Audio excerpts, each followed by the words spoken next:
Understand you soon, it won't be long. Keep on keep running. Running and running.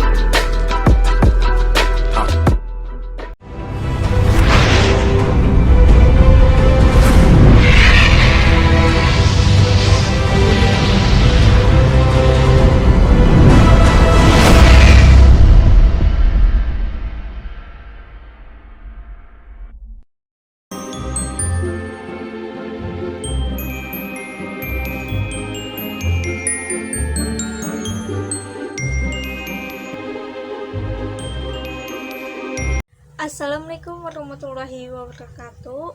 Kenalkan, nama saya Interlesa Putri. Saya dari jurusan PGSD.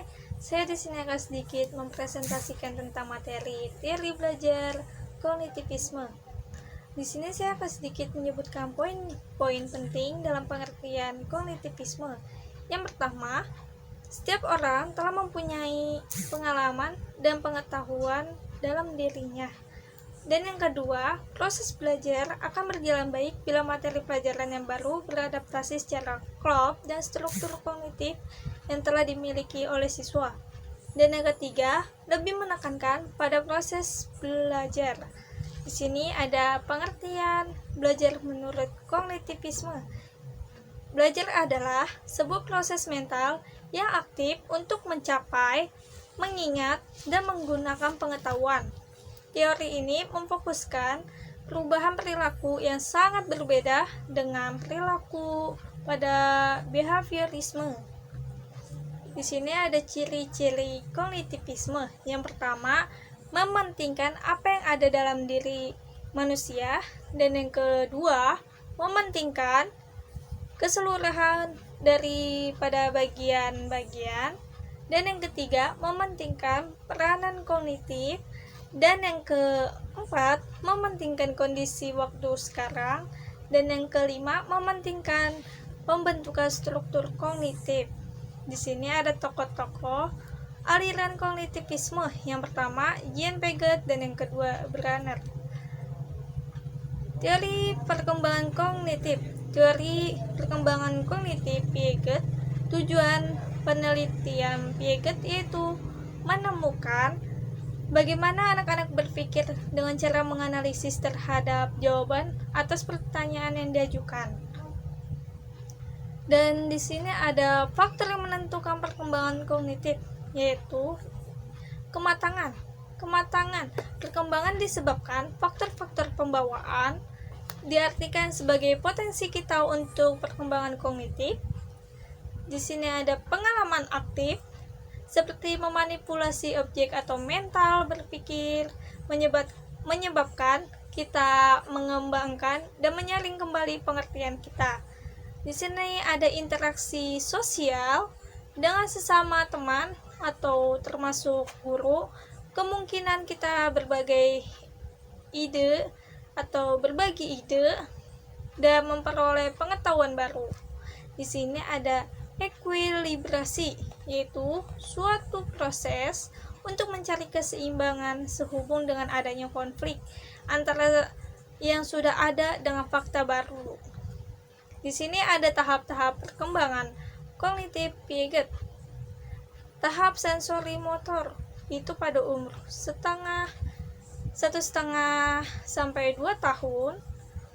Yaitu selama proses ini, anak menggali lingkungannya, melihat, mendengar, menyentuh, membau objek-objek yang ada di sekelilingnya.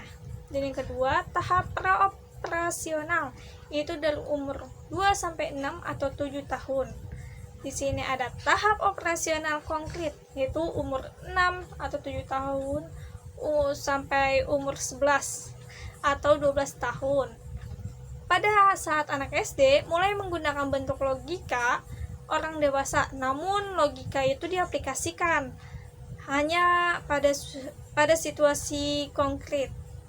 Dengan kata lain, anak dapat berpikir logis tentang sesuatu yang dialami, tetapi tidak dalam situasi hipotesis.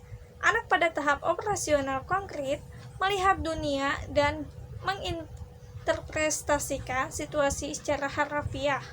Di sini ada tahap operasional formal, yaitu umur 14 tahun ke atas.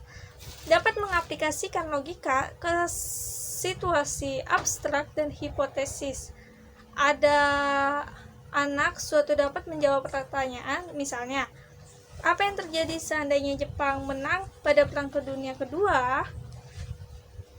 Dan yang ke teori perkembangan kognitif, menurut Brenner adalah ahli psikologi yang mengembangkan teori perkembangan kognitif untuk membantu guru meningkatkan belajar dan berpikir siswa.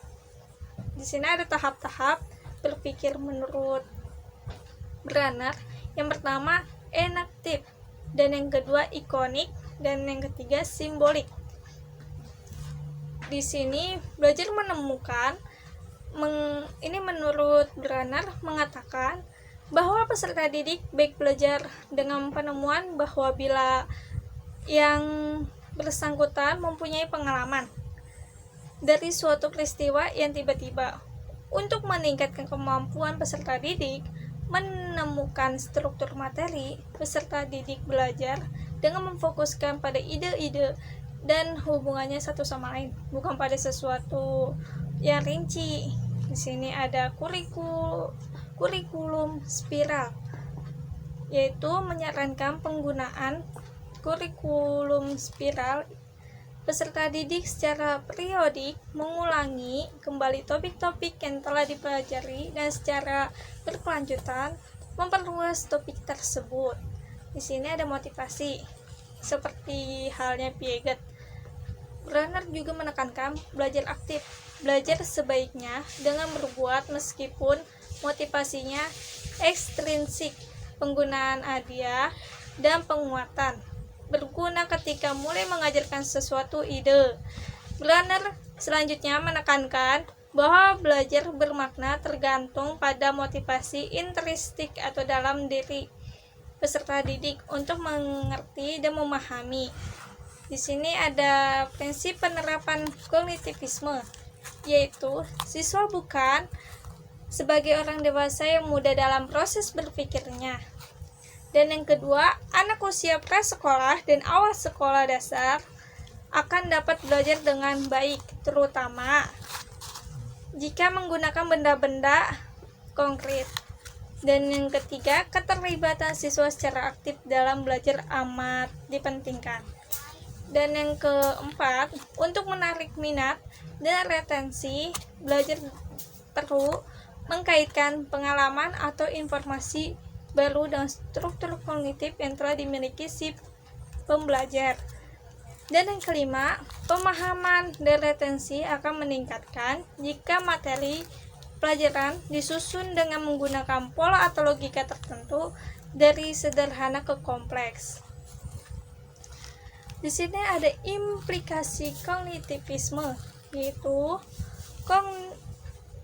menurut kognitivisme, implikasi teori kognitivisme dalam kegiatan pembelajaran lebih memusatkan perhatian kepada cara berpikir atau proses mental anak, tidak sekedar kepada hasilnya. Selain itu, peran siswa sangat diharapkan untuk berinisiatif dan terlibat secara aktif dalam kegiatan belajar.